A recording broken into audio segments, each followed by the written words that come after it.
In 3, 2. Hi, this is Bill Sutton. And Jason Sutton. Welcome to another episode. I guess episode's a good word. Of Sutton Impact Family Style. And so I'm going to start off with our sport business minute today because we teased you about our college football thing. We'll talk about that. My sport business moment is a shout out this week. I'm going to shout out the Fanatics. The Fanatics. Fanatics is now, it was started in 1995 and it's now the major player in sport licensed apparel. They've got the NBA, the NFL Players Association, Major League Baseball, and the NFL are all investors in Fanatics. That doesn't hurt. Doesn't hurt. Fanatics is now running the stores for the Super Bowl, Major League Baseball All-Star Game. It's also doing a number of team jobs too. So they've combined their online platform now with a brick and mortar approach, and they are just a dominant force. They've totally disrupted this whole business. They are the go-to place now. So it's fun to watch it. They bought Majestic, so they ended up getting the licensed apparel now for Major League Baseball. So it's going to be really interesting to see how this all works out. And where did they come from? How did they become? They started off in 1995, and they have just, gradually, they were pretty much an e-commerce business and just kind of gradually added on pieces. And here's an executive from the NFL saying that I could see them growing anywhere from 8 to 10 times from where they are right now. That's almost like another stock tip. Yep. But it's interesting stuff. They've not had an IPO yet, but they probably will have one in the next 2 to 3 years, I would think. So interesting times. It's pretty incredible. And we forgot to do one thing. We do have a new family member to Sutton Family Impact. Mark Strutzman, thank you very much. And to all our current Patreon supporters, if you have a Twitter or a Facebook page or a website, anything you want us to shout out for you on the podcast, we are more than happy to do that for you because we appreciate your support. And for all our new members, we'll do the same for you. So go to patreon.com, Sutton Impact Family Style, and join the family. We'd really appreciate it. All right, so now I guess it's time for us to unveil my plan for college sports, college football. Well, this is college athletes in general. College athletes in general. So let's just say we're going to limit it to the Power 5 conference, and we're going to pay the athletes. And let's use football as our example. Okay. Right? So we're going to give you $25,000 a year. Okay. Plus on top of my scholarship. Yes. And so everybody's going to get paid. Everybody's going to get paid at Power 5 schools. Women rowers, everybody.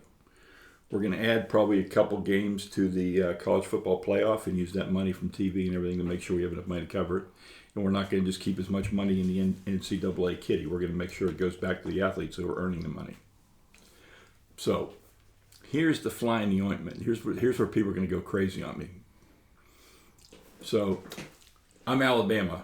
I offer you I tell you get $25,000 a year to come here. Right. What stops LSU from getting a booster involved? And the booster says, "Well, we'll give you $50,000 a year to come here, $25,000 here, and the booster you give you another $25,000. You still have that same problem.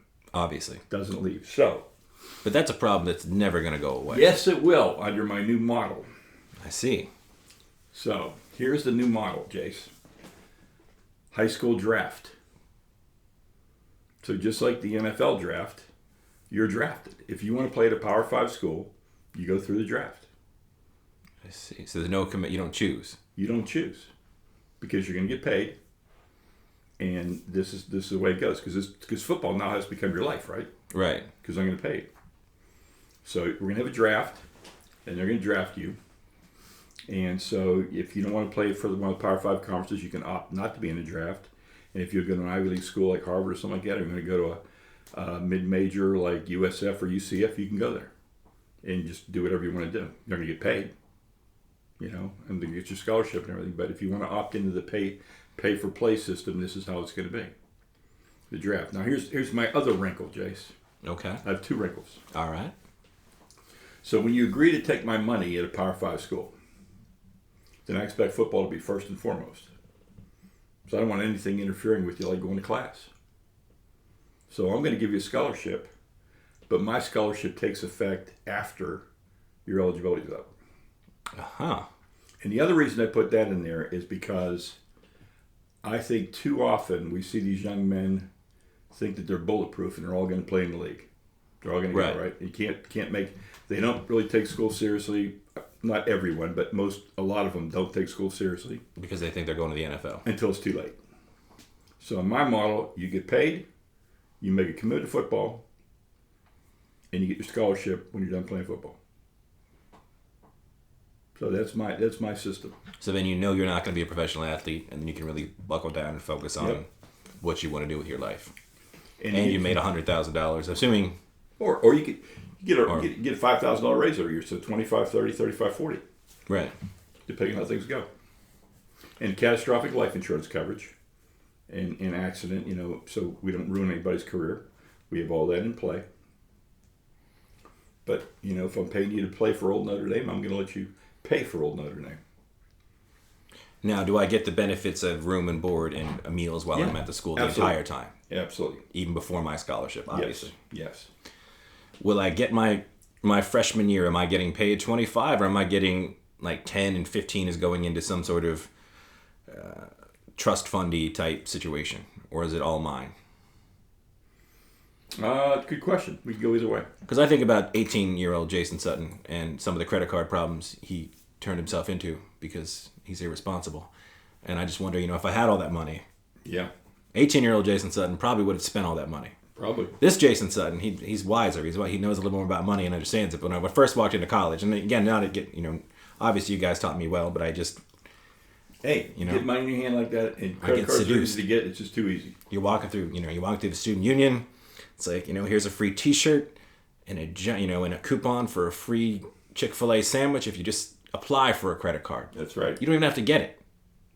Then all of a sudden, here's your $5,000 right there, and then it's too bad he is. So in this system as well, as you mentioned, if I'm Boise State, if I play at Boise State or USF or UCF, yes, I'm not a Power 5 conference. Right. Am I still participating in this playoff system, or am I not even eligible for the playoff system? The playoff system now just the pay-for-play programs. Good question, because I thought about this before the playoff system came into play. I think you're still playing New Year's bowl game. You're not playing in the, you're not going to go in. It's going to be this. This is what we're going to do. Yeah. Now the other wrinkle I'm going to give it is since I drafted you. Right. But let's say after college you want to go, you didn't make the pros, now you want to go home and go to school. So there's going to be reciprocity between all the schools. So once you have played your time and been in the system, you can actually get your free tuition at any of the Power 5 schools. So I'm a South Florida kid. I get drafted by UW in Washington. And you want to go back to school and go to the... I have to go to UW. Yeah. I play there for my 4 years. But you could take your scholarship, your post... And I go back to UF for UCF for any of these schools. Or not UCF, obviously, one of the other Power 5 schools. Yeah. All right. Would this involve... Could I be... And now the census opens up this can of worms and I'm just football and all about football. I'm Alabama. With my first pick, I draft this running back out of California. He looks like he's the most amazing player on the field. Next year, I get another running back. He surpasses him. Mm-hmm. Now, in this system now, if I'm that first running back, I can transfer and go to another school to try to prove myself.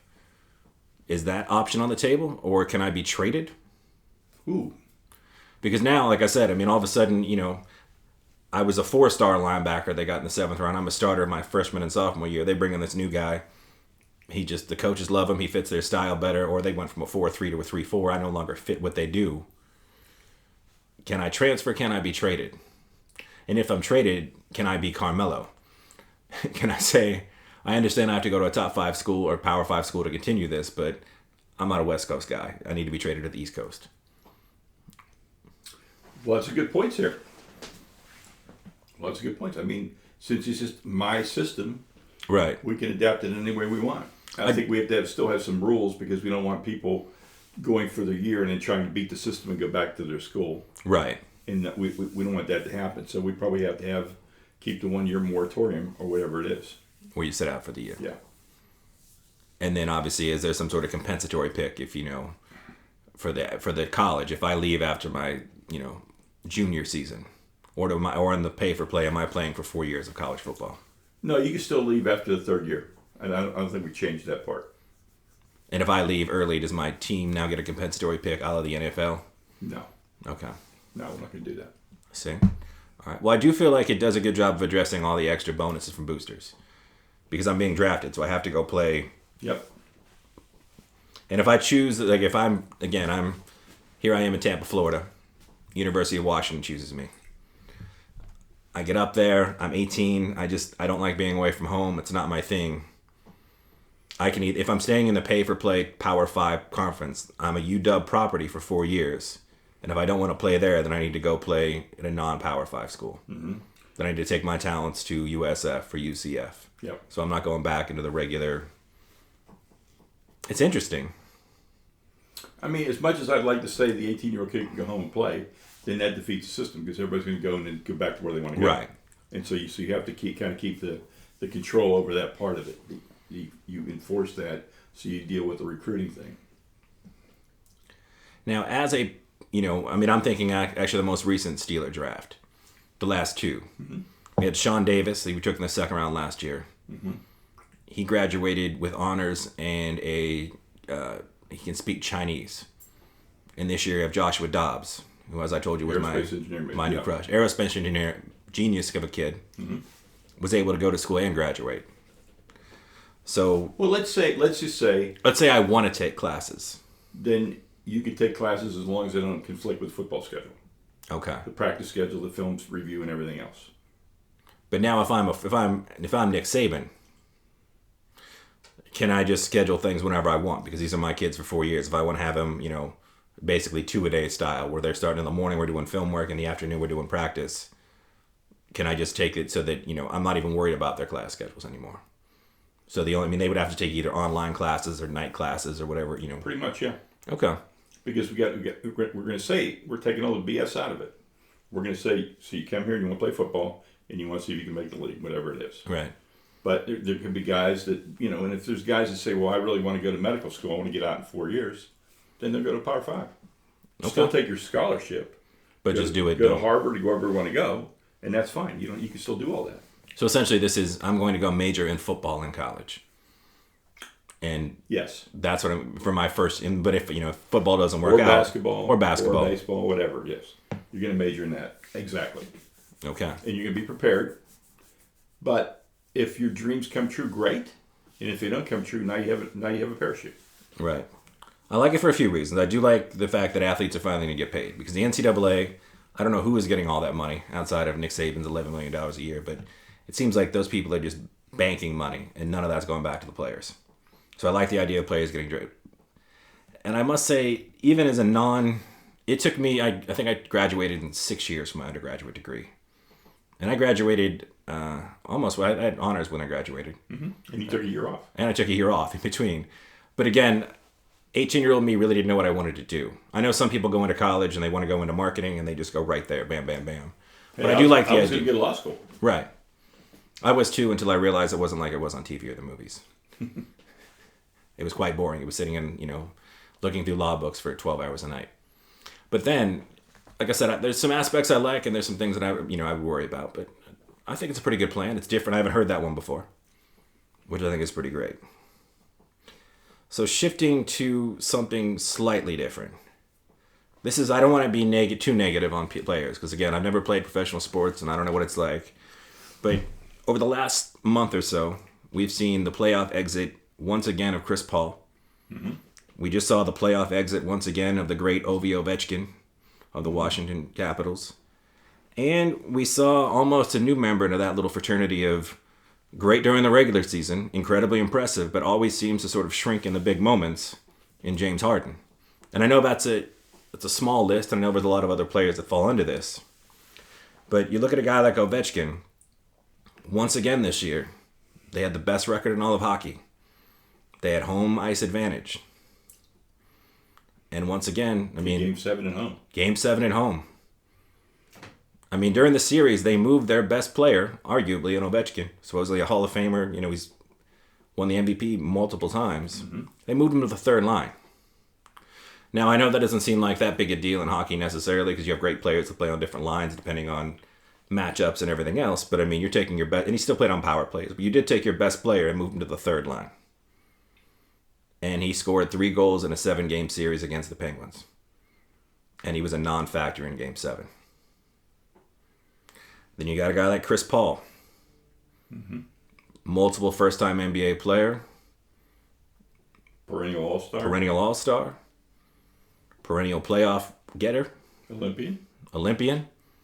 But every single year, no matter how this year, you could argue the Clips had a lot of injuries, whatever you want to say.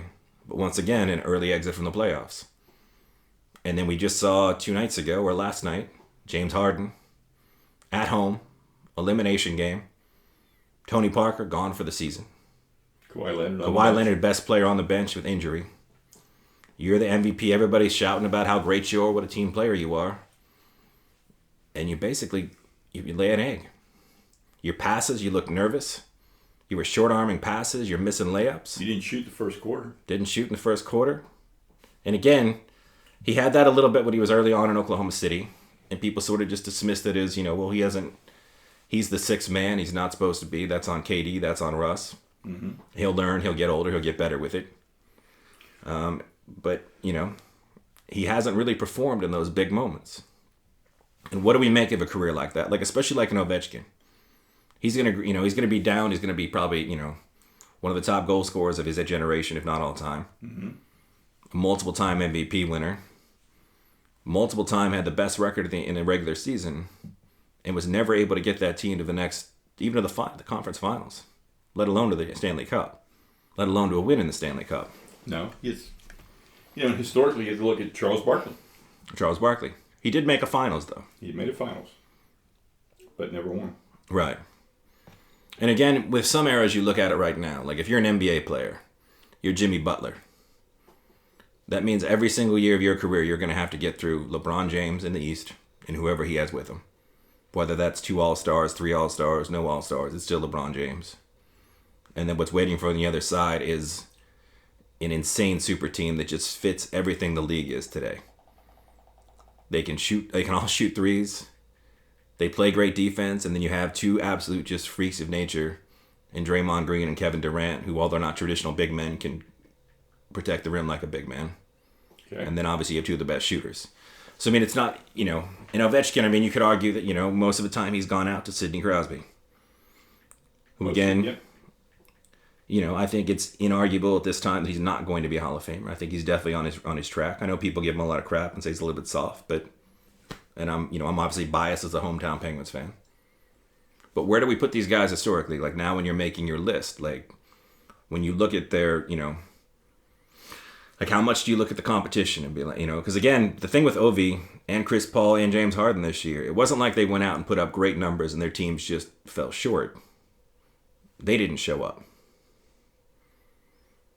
As we were talking here, I decided to Google the best 25 basketball players never won a championship. Okay. So, because basketball, I think we can agree too, because it's just 5 guys on the court. Like football, you can be the greatest wide receiver ever and never play on a team worthy of a championship. But basketball, if you're one of the best players in the NBA, you should be able to drag your team there kicking and screaming. So honorable mention. These are 4 that are honorable mentions. They're not even in the top 25. Okay. Grant Hill, Dwight Howard, Tracy McGrady, and Carmelo Anthony. Uh-huh. That's just 5. So then we go Dave Bing. Played for the Pistons. All right. Lenny Wilkins. Great coach. Good left-hander. Yep. Very unique. Chris Mullin. Back with Tim Hardaway. Nate Thurman. Okay. Also Golden State. Bernard King in the Knicks. Knicks Nets. Mm-hmm. Adrian Dantley with Utah. Now, so far... Here, let's see who's on your list. Chris Paul at number 19. Okay. But of this list... Chris Webber. Right. How many of these players are considered... And again, no disrespect to any of these players, but how many of these players, like... Vince Carter. Grant Hill spent a lot of time injured. Mm-hmm. Vince Carter chose college graduation at the age of 30 over playing in the playoffs for his team. Okay. So his priorities may never have been there. Great dunker, but, Steve Nash. Steve Nash. And those great D'Antoni teams. George Gervin. The Iceman, okay. Your favorite, Dominique Wilkins. Dominique Wilkins, yes. See, and again, I know this comes down to personal bias, but when you get to Dominique Wilkins, I always want to say, but he had to go against Bird Celtics, Magic Lakers, Isaiah's Pistons, and of course, Jordan's Bulls. So what kind of player could get past all that? Well, here's the top 5. Top 5, okay. Patrick Ewing. Finger roll. John Stockton. Is Malone also on the top 5? Charles Barkley. Uh-huh.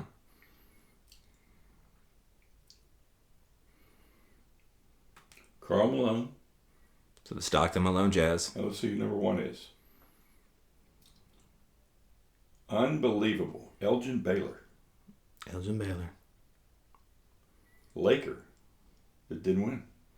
That is impressive because the Lakers won a lot of championships over a lot of decades, especially the ones he played during. So to not win the championship is something else. But again, with some of these players, and again, this will be somewhat biased, as you know I do love Dominique Wilkins, a human highlight reel, and I met him in real life. He was super nice. But when he went against Bird, that was one of the best back-to-back, guys going at each other performances ever. I think they both had over 40. Yeah. And they went down and scored every other possession. And I think what separates, him as opposed to, say, what Harden just did, Harden just came up short. He didn't perform. Like, it's one thing if you go down with no gun, you went out, you Guns put up 40 blazing. points, Yeah. guns blazing, you did everything you could. have done, like Russ Westbrook this year. Like Wes Westbrook, right. And people said he took too many shots. Like, you can't argue that he didn't leave it all on the floor every single night. Nope. Where Harden seemed like he kind of didn't show up in that last game. And whoever did show up seemed, again, you hate to be speculative and say, this or that, but a little scared. I don't know. And again, Ovechkin. You got the best team in hockey. You've had all this pressure on you. You've got a new coach and everything else. You win, and then 3 goals in 7 games, and you didn't show up in the final game. At home. Yeah. You're right. Your legacy on the line. Because I think it's that's what I'm trying to discuss, is between these two. Like now, greatest players to ever not win a championship. And I think, I don't think the championship, especially in team sports, is fair to throw on one player, even in basketball, at some point. But I think when you don't show up in those big moments, then is it fair to say that you're not an all-time great player, despite your regular season? So who are you being the harshest on here? Ovechkin or Allen or I think Chris Ovechkin. Paul? I don't feel like Chris Paul necessarily didn't show up in his games. I think he could have been bigger in those moments. But Chris Paul's never been, 40-point kind of guy. No. He sort of moves around, gets his team. And again, these last couple years with I think these last couple years he just hasn't, they've had a lot of injuries between Griffin, him, and DeAndre Jordan. But Ovechkin, like I said, he's been the best team in hockey a lot of times. Yeah. With home ice advantage, never won. I think Steve Nash put up good numbers, and then you can argue with some of those calls against the Lakers that they weren't fairly officiated. But it's sort of the guys that just seem to have fallen apart. Like I think Karl Malone a few times didn't seem to show up when it mattered. Now whether that was nerves or whatever it was, but now it's like when we're talking about best power forwards of all time. If you look at his overall numbers, you look at his highlights, Yeah. you look at what he did in the regular season, and it seems like a no-brainer. But then you look at what he did in some of the playoff games, and you wonder, did he have that extra? Whatever that extra is that makes you an all-time great, did he have it? And if he didn't have it, is he an all-time great? Good question. And like I said, Chris Paul, I feel is sort of a weird one, because, And the reason I thought about James Harden is this is the 3rd or 4th playoffs I've seen him in where in a big moment, he came up really small. And you got to wonder, And watching the highlights of that game, I was shocked. because, they were at home. Yeah, but it was like mistakes that you hadn't seen him ever make. No. He was passing to people that weren't there. He was short-arming passes that were. He missed layups. And then it seemed like, back to his competition this year for MVP, Russ keeps going 100%. If he's missing his shots, he's still taking. He's still not afraid to take them. And it seems like James Harden sort of shrunk back into his shell and was like, I'm having a bad game. I don't want to do anything else. So, again, I don't know what the answer is. I just wonder, like, when we're, because basically part of the reason I think I'm slightly harsher on Ovechkin than the others is I am a big hockey fan. And this, I've written a couple of articles online that, I've had where I've defended Sidney Crosby. People think he flops a little bit. He's a little soft. And that's, obviously it's an opinion. It depends on your thought, what you think of hockey. But people are constantly saying that Ovechkin is the better player. But it seems like when it matters, he's not. Whether it's the gold medal game, whether it's a championship, whether it's winning Stanley Cups, whether it's beating him on his home ice, Crosby comes through. Ovechkin doesn't. Well, Ovechkin, there's been a lot of people saying now that, it's not, you need to break up the Capitals. You need to see what you can get for Ovechkin. Maybe he goes somewhere else with a new cast, starts over. Maybe it's better for him. Maybe it's better for the Capitals, both. Probably. You never know. Same with Chris Paul. Which brings us to probably our last topic of the day. And that is sort of like, when I'm thinking about a team like Toronto, I know their crowd loves them. They've got Drake. They're selling out games. They're exciting. They have great regular seasons. But your 3 stars are all over 30 right now. Mm-hmm. If you count Ibaka, who they traded for in the middle of the season as a star. I don't know if you do or you don't. But again, you've got probably 2 or 3 more years of prime LeBron, because he never seems to get injured or tired. Somehow he's a cyborg or robot person. And you've got those Warriors sitting out there. And with these 2 guys as free agents, do you re-up? Do you pay, $200 million to DeRozan or whatever you've already paid DeRozan? And, do you keep these guys and just become the Atlanta Hawks, where you're in the playoffs, you're a top probably 3 to 6 seed every year, but you've got no real chance of winning. Not going to get past it, yeah. You're not going to get past it. Or you do what the Celtics did, just bide your time. And the Celtics are in an incredible position. I mean, that Brooklyn trade was still just they had Brooklyn's next 2 picks. And Brooklyn's going to be bad. And Brooklyn's going to be bad for the next 2 years. So they've already got all these picks and these young guys and guys stashed overseas. The Celtics are just something else. But I mean, you look at, your Philadelphia, where you're just like, we're never going to be this good. We can stay here, or we can just cash out and start over and keep rolling until we get a superstar. Yeah. Because again, outside of the Pistons from the Rasheed Wallace, Chauncey Billups year, like, every championship's won by usually one of the best 2 players in basketball. Mm-hmm. And if you're the Toronto Raptors, you don't have those 2. You don't have any of those guys. And do you want to keep going? And again, like on the other side, you've got, Utah, who's a nice up-and-coming team. They got Gobert. You can probably still pay Gordon Hayward a lot of money, and hopefully he has more of a ceiling than he has right now. He's got a little more ceiling and go the next level. All right, let's transition that into our Pittsburgh moment then. Okay. Because on your premise here, yes, the Cubs have a lot of talent for years to come. a ton of talent. A ton of talent. So if you're the Pirates, do you break it up? And St. Louis is St. Louis. You break it up and start over again and try for another run another time, because you're not going to, I don't think you're going to, with what you've got, And this year, with the injuries and the suspensions, you're really not going to go anywhere. So there's going to be a market for your players this year. Maybe the market value forms higher this year than any other time.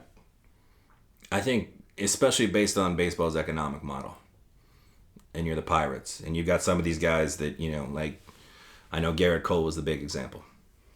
He's got 2 years left under team control, but you have contenders like the Yankees that love him.